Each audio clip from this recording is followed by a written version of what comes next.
My name is Laurel, and I'm a member of PVAS's youth education team. Lately, I've been experimenting with gardening at home, and I wanted to share with you guys some of what I've learned. Gardening is a really fun way to get your family outside, and you'll learn about how food grows through your own experimentation. You can also help the planet by eating food that's grown locally. That means grown around you. Have you ever planted anything at home? Have you ever tried anything from a garden or a local farmer's market? How did it compare to fruits or veggies from the grocery store? Food grown locally is fresher, and that's because it isn't transported thousands of miles from where it was grown all the way to you. Let me show you my setup for gardening this year. I extended my growing season by starting my plants indoors and then planting them outside. And actually, I also have a really cool place that I plant my plants outside. So I'm standing inside right now, inside my hoop house.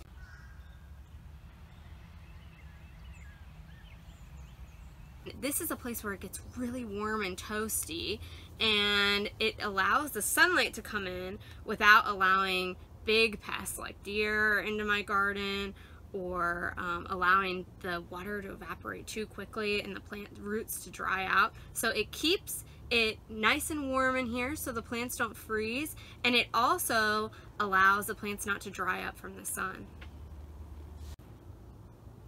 Let me tell you about what I'm growing here in my hoop house. So I've got some basil growing here in the back, some arugula, some radishes. This whole row here is onions. We're gonna have lots of onions this year. And then I've got lots of spinach growing too. So I'm very excited. It's gonna be a long time before I can harvest any of these things, but sometimes that's what gardening is about. It's about having patience, and then your hard work will pay off in the end.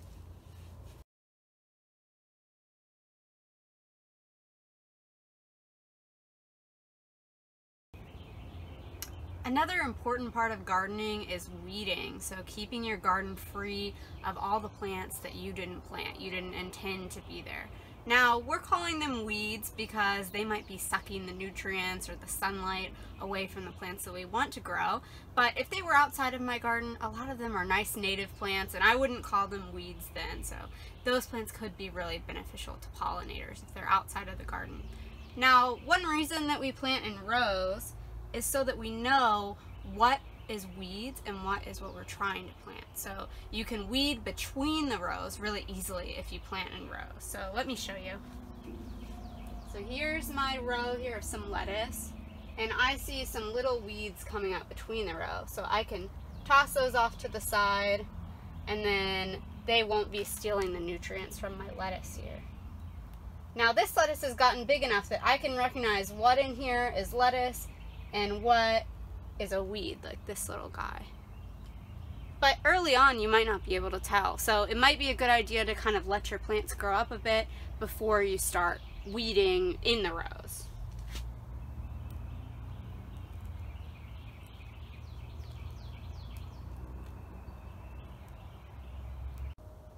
As neat as it is to be able to grow things at home, it is not an easy task. Sometimes people have a challenge called pests. So pests in your garden, they could be insects, they could be little slugs, they could be even little mites that you don't really see. Now pests are really common when you're gardening, and some people use something called pesticides to prevent pests in their garden. Pesticides are usually chemical, and they're like a poison to insects. So I don't like to use pesticides in my garden because I don't want to hurt the beneficial insects that are around. So we also have beneficial insects, and some of these insects can actually be really helpful in your garden. I'll give you some examples. So they might be predators for smaller insects. One example is a ladybug. A ladybug preys on whiteflies, which are a common pest, and aphids. They also prey on aphids, and they're attracted by dandelions and dill. So if you have a lot of dandelions in your yard, you might be attracting some ladybugs. Or you can also plant dill, and it's a really good herb to eat as well. And then praying mantises are another beneficial insect. They prey on caterpillars, moths, beetles, and crickets, and they're attracted by tall grasses. Another beneficial insect is the ground beetle. It preys on slugs, caterpillars, ants, cutworms, and it's attracted by plants like evening primrose, amaranthus, and clover. Ground beetles are typically only active at night though, so you might not even see them in your garden.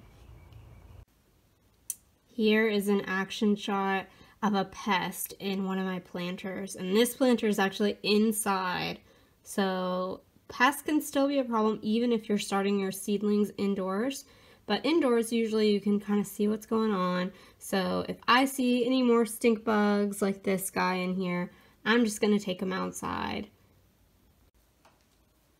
Let me give you a little tour of my upstairs sunroom where I'm starting some of my plants. So I started a lot of these plants from seed, and I'm growing them in here before the last frost so that there's no chance of them freezing outside, and I can extend my growing period. They can grow for a longer time than they'd be able to outside. So let me show you up close what I've got.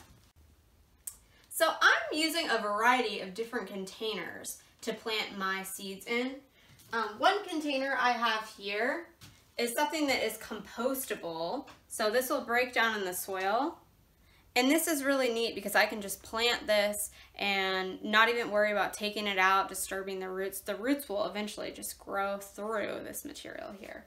However, there are other ways that you can plant tomatoes also. So I've seen a lot of pictures online of people growing them in like the solo cups, so plastic cups you might have around that you want to reuse.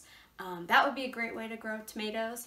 I've actually got something reused here. So this is like a roasting pan that I'm growing my microgreens in. So if you are done with your Easter dinner and you want to plant some microgreens, this would be a great place to do it. Just make sure that any container that you're using has enough drainage. So this is really important to prevent your roots from rotting. You want to have enough drainage so that those roots don't stay wet all the time and the water can drain through. So with this roasting pan, you'll notice I have one on the top and I poke some holes through it with a fork. And then on the bottom, I have another one so the water can drain through and then be there on the bottom.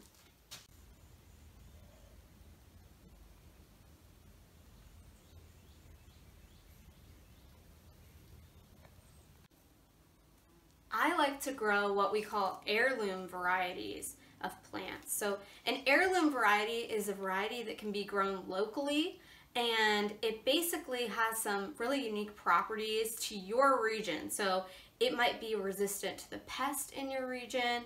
It might, if your area doesn't get a lot of rain, it might be able to cope with that and live with less water. So an heirloom variety, do you think an heirloom variety from like California would do really well here? Yeah, I think probably not.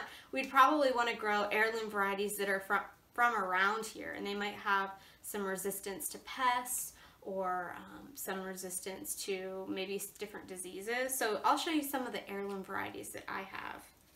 I've got a black crim tomato. So that's a really dark colored tomato. Most of the tomatoes you see in grocery stores are usually red or orange, but this one's a really nice dark color. And then here's a Matt's Wild Cherry tomato.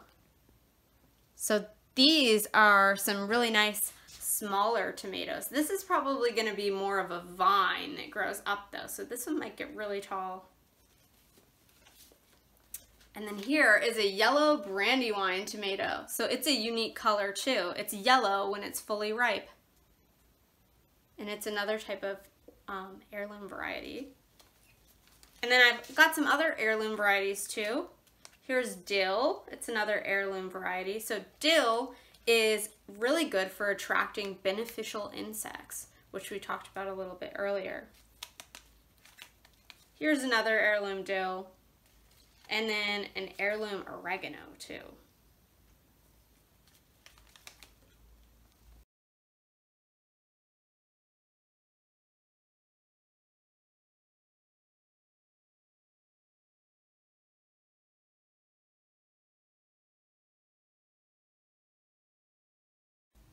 I've also got a grow light in here. So This is just a small grow light, and it's not something necessarily that you need, but it kind of extends the day of sunlight. So maybe those seedlings that are starting out can get a little bit of a better start if they have a little bit more light. And then up here, I'm doing kind of an experiment. So this is a type of experiment that you could do also.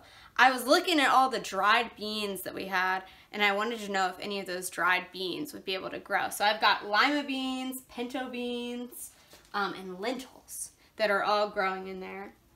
Now you have to bury them about 1 inch to 2 inches deep, but we'll see if we get any little bean sprouts here in 10 to 15 days. I'm also growing microgreens. Microgreens are a great source of nutrients. In this tray, I have some pepper plants starting. So I keep this humidity cover on so that it keeps the seeds nice and moist while they're emerging. Seeds are usually really inexpensive, but when you're buying a lot of them, it can add up. So you can start your garden even from things that you have at the house. So here I have a tomato, and there are lots of great tips online for ways that you can save seeds and harvest seeds from either tomatoes you've grown in the past or tomatoes that you get from the grocery store. We also have peppers. You can harvest seeds from these as well. And potatoes sometimes will grow a little eye on them that if you put it in the ground, it'll start to grow another potato for you. And then I also have some herbs here that I've been growing just in the windowsill of my kitchen. And I love throwing some basil on some pizza or pasta that I have. It adds a really nice touch to my meals. Here are some of the food scraps that I'm composting. We can return nutrients to the soil from our food waste. Plants work hard to take up valuable nutrients from the soil through their roots. So if we have food scraps that we don't eat, we shouldn't throw them out. Instead, we can compost them. Composting makes rich soil that gardeners love to use. It's like gold. You can start a compost bin at home. This can be as simple as making a small frame on the ground and tossing in your food scraps and yard scraps. Remember to only add fruit and veggies scraps to the compost. Adding meat or animal products may attract unwanted animal visitors. And get everybody involved in the process. Kids can take food outside to add to the bin and explore in the bin, looking for decaying food scraps and decomposers. When your compost is ready, it can be used in the garden. Collect a bit of compost soil in a jar to use in your garden. I'm going to show you today how you can plant a container garden. Now, container gardens are a really great way to grow food at your house without having to plant outside. So you can do a container garden indoors near a light source, or it can be something you put on your porch, or it can be something that you leave outside. So let's get started. I've already mixed up some soil in my little planter here. So you can see this is a mix of potting soil that was actually used last year in a little flower garden bed, but now it's got nothing growing in it. So I moved it to this container garden, and then I also added some extra soil that will help it keep its nutrients, so some new soil in there too. And I already mixed it all up, so I made sure that the two types of soil were combined together. You can also use a little bit of soil from your yard too. And I made sure they were mixed together, and I moistened the soil. That'll really help to get those roots started. So let me show you what we're going to be planting today. I've got a tomato seedling that I've already started. So this is an heirloom variety of tomato. And the one thing you want to keep in mind when you're planting tomatoes is look on your seed packet and see if you have what we call a determinate variety or an indeterminate variety. So a determinate variety would be best for this type of container because that's like a bush tomato. That means that all your tomatoes are going to be ready for harvest around the same time, and it's going to look like a bush instead of a long vine. An indeterminate variety of tomato would be a long vine that you would need to trellis up way up high. It could grow 10 feet tall. So that's not what we want. We want a determinate variety, which is what I have here. So I'm going to plant this. Now I have it in a little compostable pot here. So this actually, when it gets wet, it'll start to decompose and break down with the soil. and it will allow those roots to come right through here. And I also brought something else that's special for my tomato. I got some eggshells from my compost. So you can use eggshells to build up the calcium in your soil, and this is actually really great for tomatoes. It'll help them grow a little bit faster and stronger, so it's a great kind of natural fertilizer. Another thing that you could use is banana peels. So banana peels would add potassium to the soil and also nitrogen. So that would be a good natural fertilizer if you have that around as well. I'm going to start by digging a pretty deep hole in my soil here towards the back, and then I'm going to add my eggshells. So crunch them up. The smaller you get the pieces, the more available the calcium is going to be, so the quicker they can decompose in the soil. One more, and then I'll mix them around in the soil a little bit to make sure that they're incorporated in there. So here we go, mixing them in right around where I want to plant my tomato. So I'll dig that hole again, and I'm going to plant the pot with the tomato. So here's the pot, and now with tomatoes, they have these little tiny like hairs on their stem, and those hairs are actually the beginnings of roots, or at least they can be roots. So you can actually plant a tomato pretty deep and it will grow a stronger root system. So it's okay if I plant this tomato almost up to these leaves. Some people, if you have a determinate variety, even will cut those leaves off and plant it even up a little higher. So I'm going to plant this pretty deep in the soil, and this will also give it some stability, like let it stand up tall. So here we go.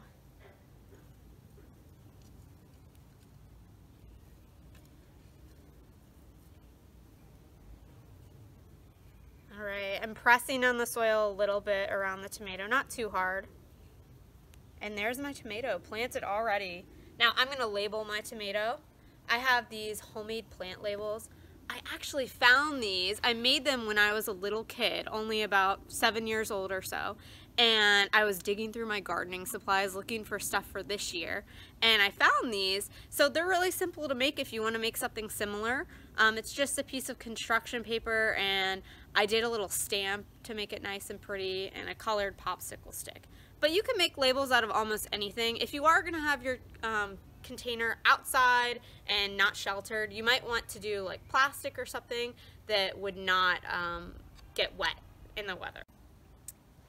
Okay, now I'm going to plant something else in my container garden. I have a few little onion starts here, and these I'm going to plant just a little bit into the soil so that their top is still visible on top of the soil and their root side is down.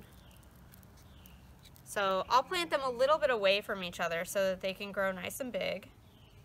I think the instructions on the package said at least 3 to 4 inches away from each other. So one on this side, maybe one on this side. Really easy to plant. And then, let's see, one over here.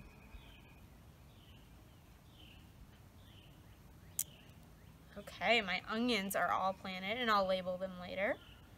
And then now I've got some chives. So here I'm going to do them from seed. So they will take 10 to 15 days to germinate. All of this information is on the back of the packet. So if you just read the seed packet, you'll be an expert on how to plant these. So we're going to sow them in a sunny location after the danger of spring frost, or for earlier harvest, you can start them indoors too. I've actually already got some chives starting indoors too, so if these don't work out, then I can always transplant them.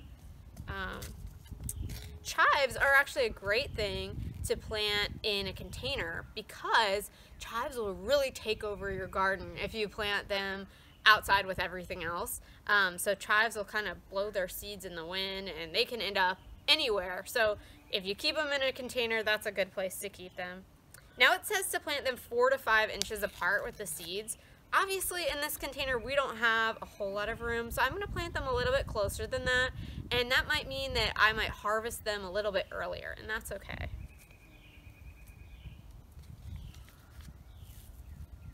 So I'm not going to use the whole packet, but just a few seeds here.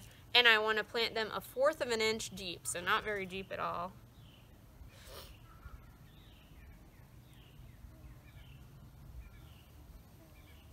All right, there are my chives right over there.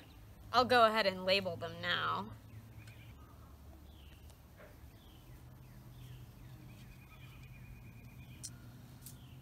And the last thing that I'm going to plant in here is some lettuce. This is a leaf variety of lettuce, so that means you can harvest it by the leaf. And this is actually really great for a container garden because leaves can act as like a living mulch to help protect the soil from getting dried out in the hot sun. So if those leaves are on top, the soil won't dry out as much, and that's going to be great for our tomato plant. So they're a great companion plant for our tomato. Now these say that you want to sow them 1/4 of an inch down, just like the chives. So I'm going to do them in this whole front area here. Still giving my onion some room to grow though. And it'll get a little head start because it's already a little plant, so.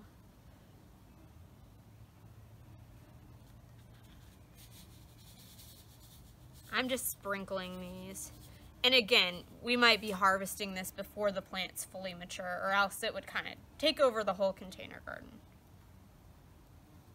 And just gently spreading the soil over. And labeling. So there is my container garden all planted. Now the last step, you want to make sure everything is watered in, especially that tomato, because its roots need to get into that new soil. So I've got a watering can for this. You want to use a watering can, preferentially instead of a hose, just to make sure that you're not disturbing any of the seeds.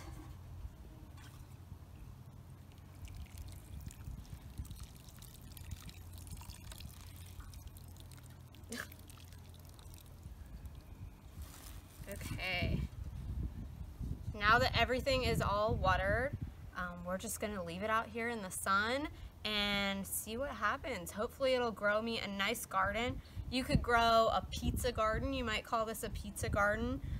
You could do, yeah, the chives and the onion and the tomato and maybe even some basil in here. That's another good companion plant for a tomato. Or this could be a salad garden with the lettuce and the chives and onion and tomato. Can you guys hear all these pollinators buzzing around? Attracting pollinators to your yard is a great way to help boost your garden. Pollinators really help growing things. This flower that you see here is called henbit, and the pollinators just love it.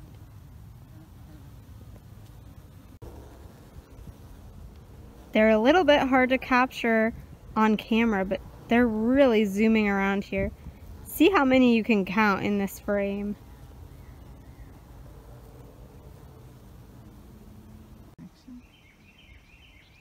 Remember when we talked about companion planting a little bit in our container garden? Companion planting is a really neat way that different crops can share a space.